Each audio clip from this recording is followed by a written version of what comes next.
There is nothing much more you can say about this Barcelona performance except the fact that it was shambolic. Shambolic, possibly the worst performance at Barca under Flick so far since he took over the club. And I mean, we're all going into this game, Barca fans, PSG fans, neutrals. We're all excited to see how this match will pan out, regardless of the injury records to both teams. And Barcelona were shameful for 60 plus minutes of the game. I mean, it was a literal disgrace. And not only is it a shame because they were at home, but it's also a shame because they started the game very well. So, how did this game actually pan out? Barca started very well from the first kick of the game, from the kickoff, up until the 30th to the 35th minute. Barcelona were all over PSG, all over them, all over, just destroying them, pinning them back, creating chances.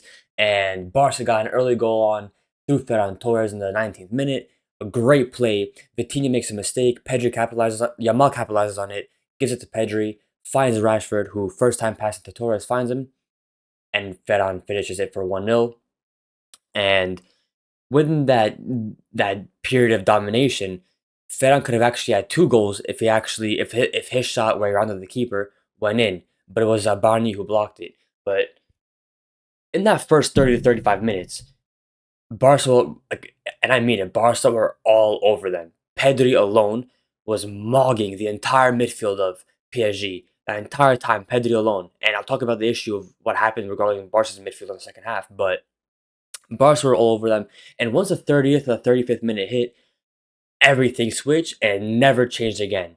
It switched and it stayed like that for the entire rest of the game because PSG started creating momentum for themselves. They started creating chances, and it was it all started essentially with this one Nuno Mensch run where he was driving up the pitch. He cut through from all the way back here, cut through all the way up to here, and it was De Jong who fouled him and took a yellow card on the chin for that.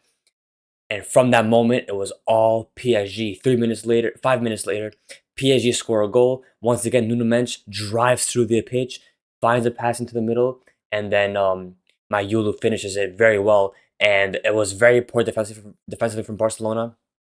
And then, of course, everyone was waiting for Barca to, come out of halftime. Halftime was there. PSG were on the front foot in the first half, at the end of it at least. And, Barca hopefully come out at the second half with, control again. But no, it wasn't the case. PSG picked up where they left off, and the entire second half, the entirety of it, the entire second half, PSG were all over Barcelona. PSG dominated Barca physically, completely, and we're gonna talk about exactly what happened in the issue soon, but the entirety of the second half, PSG were all over Barcelona, and I can see the stats here. Yeah, I mean, look at the possession, a little bit more XG, but the possession doesn't just tell us the story of it. I mean, PSG were all over them.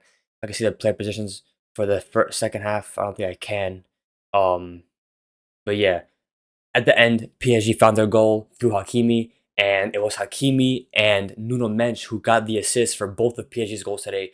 And now that's where the were for Barcelona because PSG's fullbacks were the primary issues for Barca this game. It wasn't the midfield of PSG; it was the fullbacks of PSG. Because I said it before the game, it's going to be very important for Kunde and Yamal to handle Nun Mensch, and then of course their left flank in general. And it's going to be very important for Gerard Martin and Rashford to handle Hakimi and the PSG's right flank in general. And Barca really couldn't do it, especially Kunde.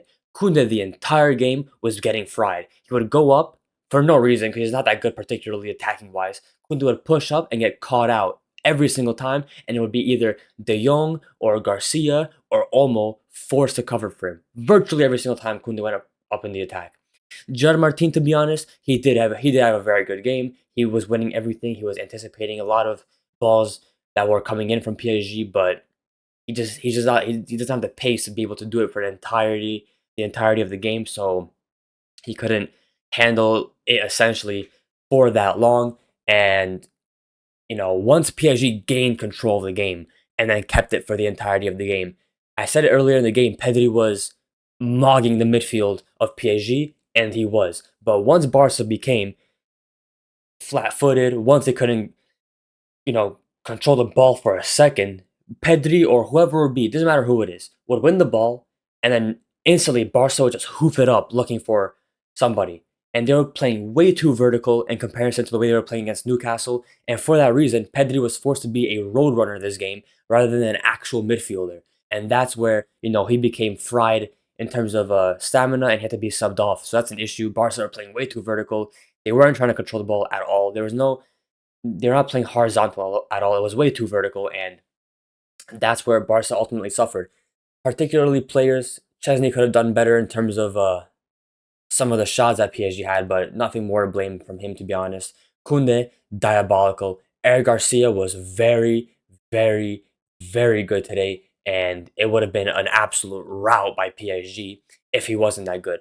Kubarsi, so-so. He had a decent game, but nothing special. He was getting caught out or beaten sometimes. Jared Martin, like I said, had a very good game, for what his abilities are, but nothing much. De Jong, shambolic game, to be honest. Literally very, very poor from De Jong. Pedri had a very good game overall, but once PSG really took and maintained control of the game, he couldn't really do much because a team around him wasn't interested in holding possession, so they would just hoof the ball up, and Pedri was forced to just become a runner for the team. Rashford, I mean, he got the assist for the first goal, but overall, very poor decision making, very poor dribbling against PSG's Zabarni, and to be honest, not that good of a performance. Olmo, not that good overall, to be honest, but a lot of people are saying it, but he wasn't the worst player on the pitch, Olmo. Um, of course, he could have scored that shot where the net was open because the keeper wasn't there, but PSG had like five players on the line anyways. Of course, he should have scored that, but overall, Olmo, it wasn't a really good game, but he still had decent moments. Yamal, I mean, he had a very good first 30 minutes, and after that, I mean, he was shambolic. Yamal was shambolic after the first 30 minutes. I mean, after that, he would receive the ball and just hoof it up for no reason. He was just sending long balls or trying to attempt through balls for the sake of it. So that was shambolic. Ferran Torres was decent. I mean, nothing much you can do. I know. I mean, he got the goal, and he did well pressing wise and running wise, but nothing special other than being a decent presence for the press for Barcelona. And then the subs, I think overall this was Hansi Flick's worst game management I've seen from under as manager of Barcelona. It was very poor game management for him. I think the subs were too late, and overall the subs just didn't work because they were too late. I mean, Balde came on, nothing good. Casado came on, nothing good. Lewandowski came on and was literally a passenger. I mean, he didn't even touch the ball. He had four touches. I mean, and those touches were like barely even touches. Bernal came in but couldn't do much. Was just there, and like he just came in and just didn't do much. And Christensen came in and didn't really have time to do anything, but he was also kind of asleep for that last goal PSG scored.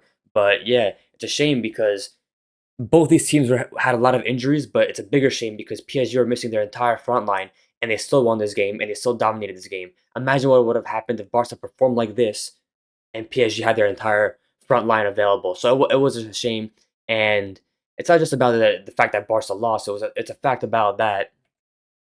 I mean, as a performance, it was just a joke. It was a joke of the highest order. I have not seen Barca play like this poorly in so long. Against Bayern last season, where Barca won 4-1, a lot of that game, to be honest, like a good half of that game, it was Bayern doing the same thing to Barca that PSG did today. But at least Barca, for at least a half of that game, around the half of that game, had the control and Barca were more clinical. Today, it was an absolute joke in all regards from Barcelona, and they suffered the consequences. So very poor, and you know, there's really nothing. There really wasn't any positive signs from this apart from the fact that I guess Eric Garcia had a good game. Pedri was good, which is standard. I mean, there's nothing really positive necessarily that you can look at this game and say, wow, Barca did this very well, except the first 30 minutes. And when I see a team that goes into a game and the first 30 minutes are dominant to that degree, it wasn't just domination, it was absolutely pinning PSG back. I'm not sure how they couldn't carry that out for the rest of the game. I know PSG were better physically, but to not do that, to not carry that over for at least a half of the game is just shameful. And look, everyone has to improve and look on that and improve because the main thing is the performance. You can lose games, you can win games. If you perform like that, especially for Barcelona, that is diabolical. So overall, I mean, that was nothing more to say. I mean, I had this game at Barca winning, and Barca would have won this game if at least they controlled it for at least a half, man. At least 45 to 50 minutes of the game that they controlled. But no, Barca controlled only 30 minutes, and after that, it was a shame. It was a joke, and that's why they didn't win. So yeah, PSG 2, Barca 1, and a joke performance from Barcelona. So that's what I think of the game, and let me know what everybody thinks. I'm not sure, to be honest. I have to look at it after I record this, who Barca plays in the weekend. Doesn't matter who it is, to be honest. They have to have a good performance and win. And, you know, I'll see if I could do a match review regarding that. But for now, I'll see you for the next video.